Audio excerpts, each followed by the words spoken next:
Welcome to a new episode of our podcast, Lead the Future, Change the Conversation, an unedited, honest conversation to create the future.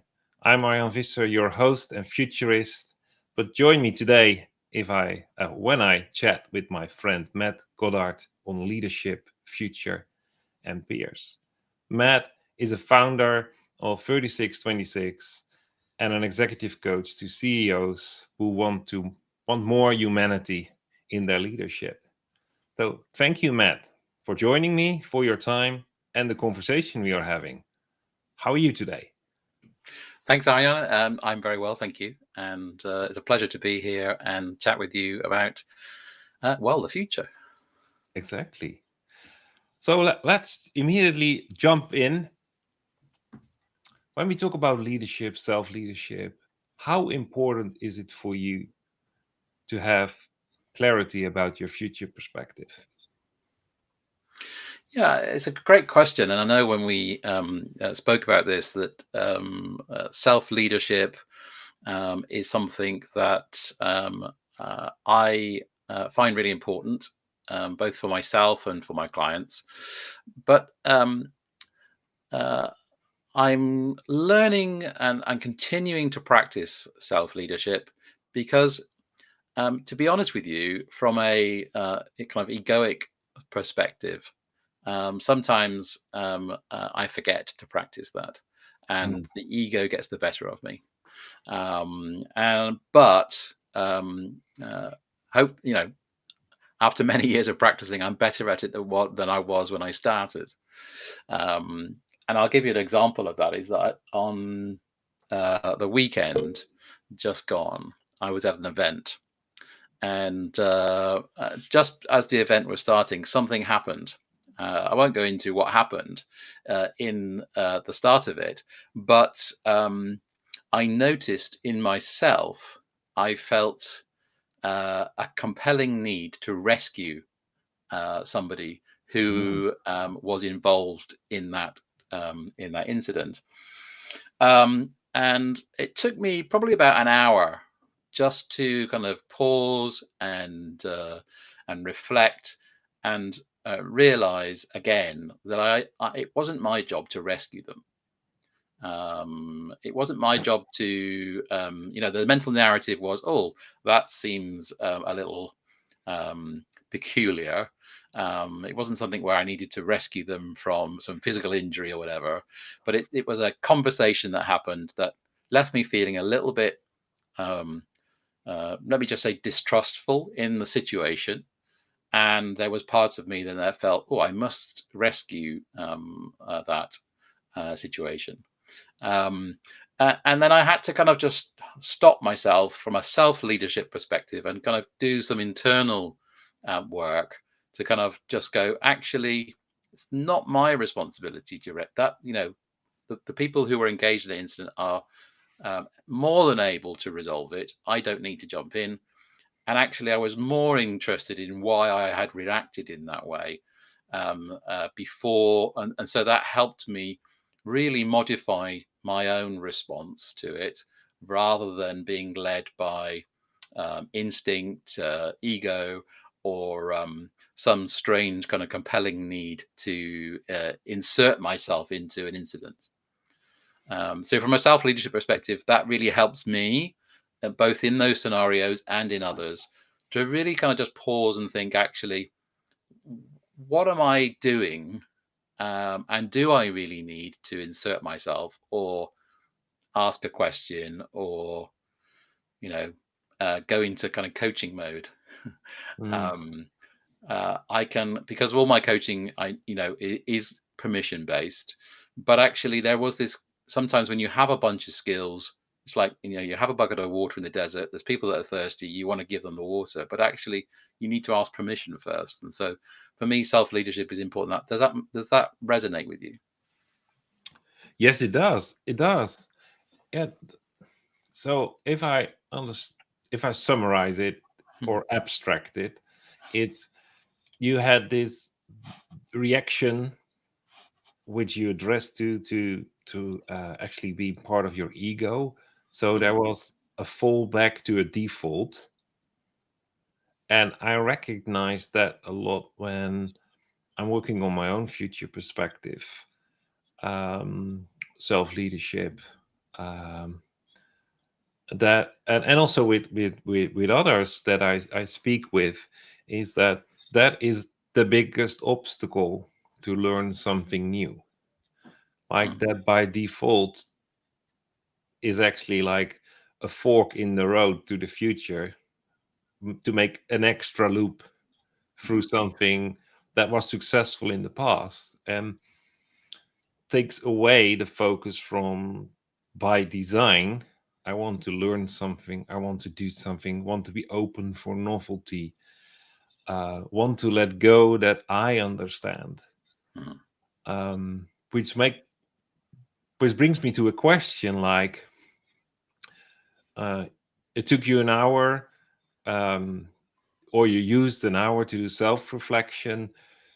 Is there something like a trigger you help yourself with to go to shortcut that loop of going by default into coaching mode, or um, I need to be the savior here, and rescue people, to more like, no, I want to pioneer? Is there Uh, something that you have as a, I would nearly say a trick, to get yourself back on track of going into the design mode? Yeah, I think so. One of the things I picked up as part of one of my coach trainings, and I've done a number by a guy called Jamie Smart, was this concept of calibration, connection, education. And so he presents it as a kind of Venn diagram, with the calibration being a really big kind of circle, the connection being not so big, and the education being tiny. Because often in conversations, the tendency is to want to educate first, and educate and show my ego how much I know, blah, blah, blah, look at me. Whereas actually, education can only really take place when there is a level of connection. Um, and so, in that sense, the starting point for me is calibration. And I'm, in many senses, not needing to, my starting point is not calibrating the participants to an incident or to a circumstance or to a conversation. It's calibrating myself. It's like, for what purpose do I need to inject myself, or insert myself, let's say, into a situation? For what Mm. purpose? And if it's only about my own ego or some old tapes that might be running in my head, showing my age there, tapes, um, Tapes. um, CDs, streaming, I don't know, um, some old messaging that's going on that says, actually, Matt, that makes you feel uncomfortable, and therefore you need to jump in. And it's actually that means it's very self serving, because actually I want there to be a level of equilibrium in the room rather than a sense of tension. And that's, so my tendency to jump in is a little bit self-medicating, a little bit self-serving, but also a little bit egoic, in terms of, like, I can help these Mm. people resolve this. But I've got to start at the point of calibration. I've got to calibrate myself. Yeah, yeah, yeah. I think a lot of um people in, or just call them leaders, because I truly believe everyone is a leader, Mhm. and we all are invited to grow up, to have, to not just lead ourselves, like we talk about Mhm. self leadership, but also others. I think, be out of, I would nearly say, out of fear or memory, which is both happening, probably most of it in our brain. um, we tend to fall back to what we can predict, have done before. Mhm. um, and you hear so much out there that you should distance yourself from your ego, and you get all these spiritual and mental exercises. um, but I believe there is a role for what you said, for the ego. um, but there's also a role for you to not use your ego, and much more. Recently I heard, like, it's that choice: do I go by memory or faith and hope for something new and explore a new way to actually create something new. Could be a solution, but like we said earlier in this podcast, a future perspective. So how much of your ego is part of that design phase of who you want to become, with who you want to work, live? What's your thought about um, taking some time, I would nearly say off, isolate yourself to really dig deep into what's emerging? How important is that to you personally? Yeah. Um, it is important to me, and I try to make time for that most mornings, to have a time of quiet, time of reflection, a time of what would I call it, restoration, so that I'm starting each day afresh. Doesn't Mhm. always happen, life gets in the way. Yeah. Um, so I wouldn't like to say that I'm in any way perfect in that. um, but it is important, and but also is uh, taking time away from work, and actually spending some time in, not necessarily at a retreat, but in retreat, from the everyday, ordinary everyday, so that actually I can reflect on both what's been, what is, and what might be coming. And so in that sense, it's important to me. But just to go back to your question about the ego, you know, like you, I believe the ego is important. We were created with an ego, and therefore it has a function. But in everything, in life, if it's in overactivation, then it becomes a little problematic, and starts to want to rule the show. And as Byron Katie says, Yeah. you know what, the ego shows up, does causes some havoc, and then says, "I didn't do it." Um, and In that sense, it's always looking for to find its own identity in us. But actually, our identity, as a person of faith, is not in myself. My identity is in Christ, and therefore, in that sense, I feel relatively grounded in that. Yeah. Yeah, and I think that's a good point. That if we are, well, if the ego gets in the driver's seat, then it's all about repetition, it's all about memory, it's actually promoting of past success, while there is so much more. Just look around us, like, and I think for leaders, uh definitely in businesses, like I introduce you to increase humanity in leadership, in that space, it's not solved or changed by repetition and what a memory of what was successful in the past. Mhm. It is something, it's unexplored yet, what that means. um yeah, so, and like you said, there is a role for the ego, and it should play its role. Yeah. And probably that's for every aspect of self leadership. If it needs to develop, but it's like an ecosystem, and one can be in the lead at one moment, one thing can be in the lead to the other moment, but Mhm. it should not become hierarchical in that sense. Yeah, and I think there is as I say, I think there is a place for balance. There's a place in that self leadership position I mentioned earlier. My ego was a little bit in overdrive, and I needed to kind of grab the handles of the the steering wheel, so to speak, and steer it back to, actually, no, that's not my job to Yeah. get involved in someone else's situation. My job is to calibrate first where I'm coming from and see whether I'm coming at it from a clean perspective, rather than coming at it with a whole bunch of self, um, need, in order for there to be equilibrium in the room. In that sense. But it's interesting that you mentioned about the future. Because from an executive coach perspective, much of my work is future focused, but actually it is informed by the past, and often it is involved in the present. And so, in some senses, there are three people in the room when I'm coaching, because Yeah. there is the person in the present, the person in the past, and the person in the future. And my job is to help a client in the present untangle a little bit of the past, because that informs the future, where there are some behaviors or some barriers or some understanding that needs a little bit of an update.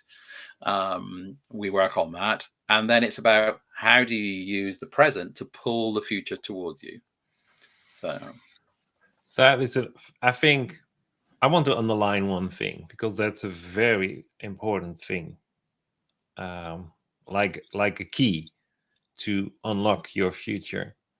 mm, In so many settings, if it's about vision, strategy, operations, and personal development and self leadership, it all comes down to if people hear they need to change, they don't want it because they reflect it on their present identity. mm, But there is something in letting go the past so that there is space to create the future. And there is a paradox in that if you have a future perspective, the present with the perception formed by the past could show that the obstacles currently faced are actually in light of where we are going, not an obstacle at all, just a minor hiccup. mm. So that future perspective, and that's the paradox, create space to receive it, have it, and use it as a future filter instead of an ego filter to make smart decisions Mm. and not just use your problem solving skills to get and invest it in things that are less relevant for future.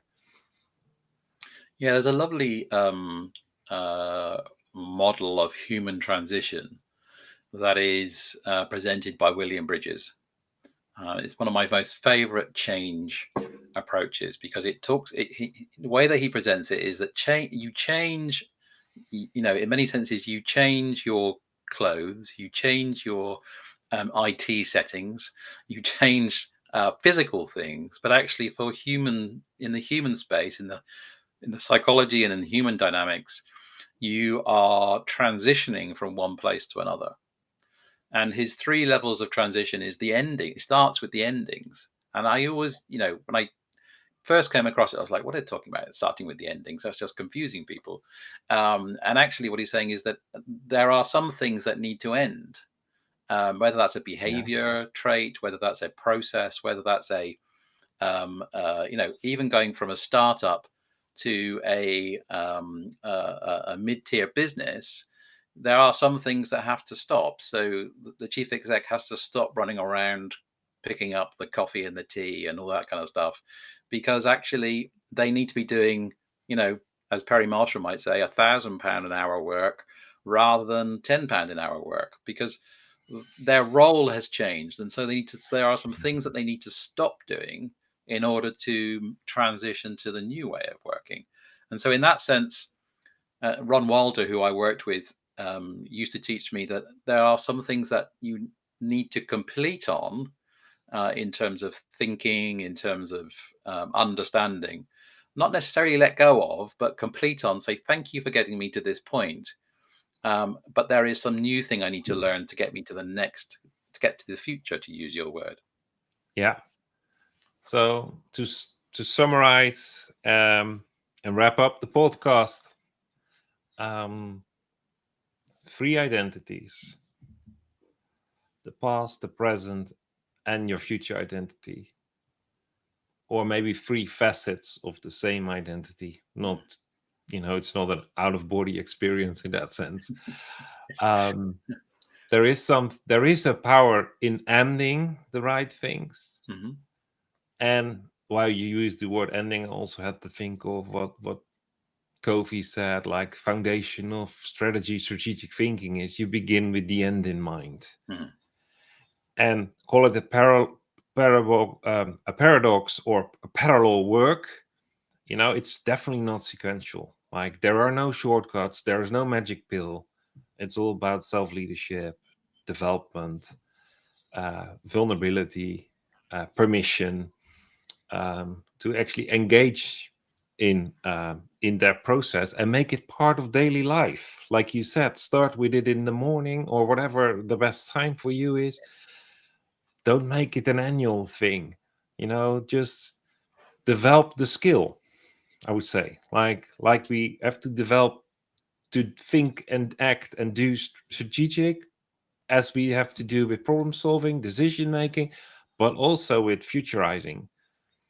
So if there is a leader out there, and there are many, I invite you to just connect, use the link that is shown in the screen, also at the end, business revivalist/coach, and start a conversation. Start a conversation. What it means for your leaders' discontent, to actually have more clarity about where you're going, who you are becoming to be.